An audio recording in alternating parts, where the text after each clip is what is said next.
আসসালামু আলাইকুম সুপ্রিয় দর্শক বন্ধুরা, আমি আবার চলে এসেছি সবুজ মামার বাসায়। দেখেন এখানে খুব সুন্দর পলি প্যাকেট, এগুলো কিন্তু গাছের চারা দেওয়া হবে। আমি একটু প্যাকেটগুলো দেখাই।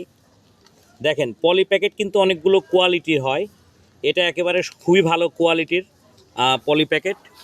এবং এ পাশে কিন্তু দেখতে পাচ্ছেন যে তাল শ্বাসের যে কাটা অংশ, এগুলো মামা কিভাবে প্যাকেট করছে আমরা একটু দেখি। মামা আসসালামু আলাইকুম, কেমন আছেন মামা? মামা এটা আপনি কিসের চারা দিতে চাচ্ছেন? নিমের চারা না? আচ্ছা, এই প্যাকেটে কি কি দিচ্ছেন এই চারা বসানোর জন্য একটু দেখান তো আমাদেরকে। একটা প্যাকেট আমাদের দেখান। হ্যাঁ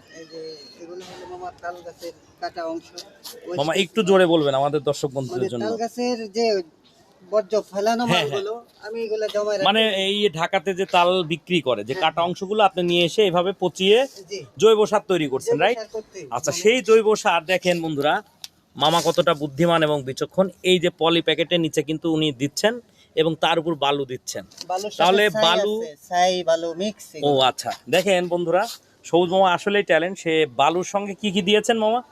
ছাই, আচ্ছা, ছাই এবং বালু দিয়েছে।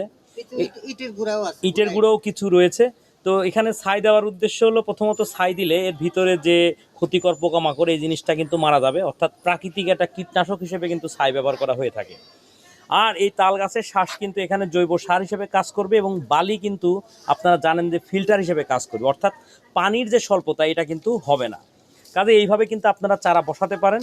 আর মামা, একটা প্রশ্ন ছিল, যে এই যে পলি প্যাকেটগুলো আপনি খুব ভালো মানের মানে করলেন, মানে কিনে বসালেন, এগুলো তো দাম বেশি, তা আপনি কেন এই কম দাম বাদ দিয়ে দামি প্যাকেটগুলো কেন নিলেন? কারণ দামি প্যাকেটটা আমার এটা অনেক আপাতত 3 বছর এই প্যাকেটটা গাছে রাখতে পারবো আমি। হ্যাঁ, এর ভিতরে প্যাকেটটা নষ্ট হবে না। বুঝতে পারছি। বন্ধুরা দেখেন, এটা 3 থেকে 5 বছর পর্যন্ত এই প্যাকেটে রাখা যাবে। এবং সবুজ মামার উদ্দেশ্য, উনি নাকি 5,000 নিমের চারা রেডি করবেন। তো বন্ধুরা, যারা ভালো মানের গ্যারেন্টেড নিমের চারা নিতে চান তারা কিন্তু আমাদের সাথে যোগাযোগ করতে পারেন। আর প্রবাসী ভাই ও বোনরা যারা রয়েছেন তারা কিন্তু আমাদের এই নাম্বারে ইমো এবং হোয়াটসঅ্যাপ রয়েছে, আপনাদের যে কোনো গাছের ব্যাপারে আমাদের সাথে সরাসরি ফোন কলে যোগাযোগ করতে পারেন। সবাই ভালো থাকবেন এবং যার যার সাধ্য অনুযায়ী বৃক্ষরোপণ করবেন। তো সবুজ মামা, আপনি দর্শকদের উদ্দেশ্যে দু একটা কথা বলবেন।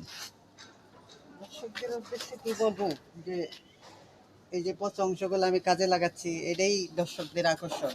কারণ এগুলো ফেলানো জিনিস, এই সারে কোনো ক্ষতিকর নেই। বুঝতে পারছি। বন্ধুরা দেখেন, সবুজ মামা কতটা একটা উপকারী কথা বললো, যে কোনো কিছুকেই ফেলনা মনে না করে গুরুত্ব দিয়ে সেটাকে কিন্তু একটু বুদ্ধি করে কাজে লাগানো যায়। সবাই ভালো থাকবেন, সকলের সুস্বাস্থ্য সফলতা কামনা করে বিদায় নিচ্ছি। আসসালামু আলাইকুম।